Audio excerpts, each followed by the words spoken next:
আসসালামু আলাইকুম, সবাই কেমন আছেন? আলহামদুলিল্লাহ, আমিও ভালো আছি। এখন বাজে বেলা 12:30, আর এখন থেকেই ব্লগটি শুরু করে দিলাম রান্নাঘর থেকে। এই যে আমি কচুলতি দিয়ে, ময়া মাছ দিয়ে, আলু দিয়ে পুরপুরির মতো করে রান্না করছি। অনেক দিন পরে কচুলতিটা বাসায় আনা হয়েছে। কচুরলতি আমি খাই না, আর আমার তেমন পছন্দ না, কারণ আমার অনেক অ্যালার্জি আছে কচুরলতিতে। রান্না করতে করতে আমার মনে করেন যে অ্যালার্জি আরম্ভ হয়ে গেছে এই আর কি। তো তরকারি কালারটা কিন্তু কাঁচামরিচ দিয়ে রান্না করেছি বলে খুব সুন্দর আসছে, একটা সবুজ সবুজ আসছে। আর রান্না করা হবে এই যে বড় বড় টাকি মাছ দিয়ে, আলু দিয়ে, পেঁয়াজ দিয়ে, বেশি করে রসুন পেঁয়াজ দিয়ে ভর্তা করা হবে। দুইটা মাছ নিব না, একটা মাছ নিব, যেহেতু আমরা দুপুরেই খাই, রাতে খাওয়া দাওয়া করা হয় না, তরকারি আসলে বেঁচে যায় এই কারণে। আর এইখানে করা হয়েছে তরই ভাজি, তরই আলু ভাজি। এটা হয়ে গেছে, এটা এখন আমি নামিয়ে নিব। এখানে আমি শুধুমাত্র গোটা জিরে দিয়েছি, আর কাঁচামরিচ, স্বাদ মতো লবণ, পেঁয়াজ। এভাবে তরই ভাজি করলে অনেক মজা লাগে। তরই ভাজিটা আমার অনেক পছন্দ, কিন্তু খুব বেশি হয় না, এটা একদম কম হয়ে যায়। তো তরই ভাজিটা হয়ে গেছে, চুলাটা বন্ধ করে দেবো। দেখেন আমার কাঁচামরিচ গাছে কত সুন্দর কাঁচামরিচ ধরেছে, অনেকগুলো কাঁচামরিচ ধরেছে।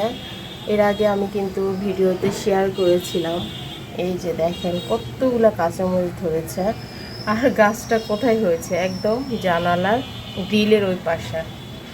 তো কাঁচামরিচ ইনশাল্লাহ যখন গাছ থেকে তুলব, আবারও আপনাদের সাথে শেয়ার করব। আমি তো অনেক খুশি যে আমার গাছে কাঁচামরিচ ধরেছে। এমন একটা জায়গায় ধরেছে, আমার কাছে খুবই ভালো লাগছে। তো ঠিক আছে, আবার পরে দেখা হচ্ছে। এই যে কচুলতি রান্নাটা কিন্তু আমার হয়ে গেছে, ফাইনাল লুকটা আপনাদের সাথে শেয়ার করছি। এই যে তেল বেরিয়েছে, এখন আমি চুলা বন্ধ করে দিয়েছি, আর টাকি মাছের ভর্তাটা উঠিয়ে দিয়েছি, পরে আপনাদের সাথে শেয়ার করবো।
শো শো, এখানে শো, গান্ডুসমণি শো, এখানে শুবা, তুমি এখানে শুবা, এখানে শো, এখানে শো, এখানে শো। আচ্ছা না, শো শো শো শো, সোনা বাচ্চা।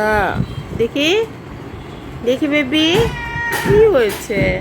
বাইরে শব্দ হচ্ছে, আসো বাবা, আসো। ও বাইরে চলে গেল, আবার গান্ডুস চলে এসছে। ও বাইরের শব্দের কারণে আসলে মানে ঠিক মতো এক জায়গায় স্থায়ী হতে পারছে না। আসলে এখানে শো, এখানে ঘুম করবা, এখানে ঘুম করবা, শো শো শো শো, শুয়ে পড়ো, শুয়ে পড়ো বেবি, শুয়ে পড়ো। আচ্ছা আচ্ছা, ঠিক আছে ঠিক আছে, শুয়ে পড়ো না, শুয়ে পড়ো মা। আচ্ছা আচ্ছা, এরকম করে দিব তোমাকে, এরকম করে দিব, এরকম। আচ্ছা না, তুমি কাঁথার নিচে শুয়ে থাকো তো। গান্ডু সাই কী করতো? কাঁথা দিলে কাঁথার নিচে শুয়ে থাকতে, এই যা নিচে ঘুমো করে দেয়।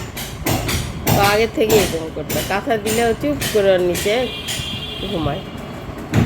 ঘুমো করে দাও বাবা, ওর ঘুমের আসলে যে উঠছে তো ও ঘুমাবে। তো ঠিক আছে, আজকের মতো এখানে বিদায় নিয়ে নিচ্ছি। আবার নেক্সট কোনো ব্লগে দেখা হবে, কথা হবে। সে পর্যন্ত সবাই ভালো থাকবেন। আল্লাহ হাফেজ, আসসালামু আলাইকুম।